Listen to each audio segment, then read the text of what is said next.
All right, hello everybody. Evidently, I forgot to tell you how to get to the second uh, link to work properly. So, excuse me. So here's what we're going to do.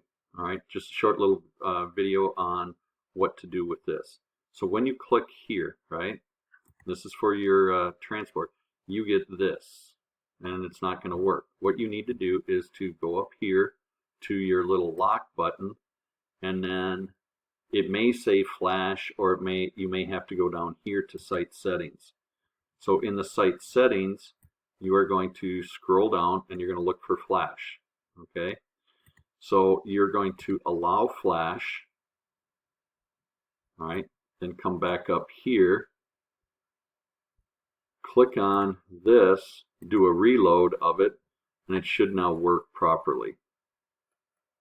Okay, so I hope that was helpful.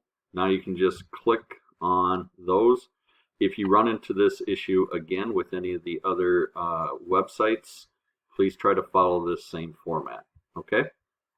All right. Have a good weekend.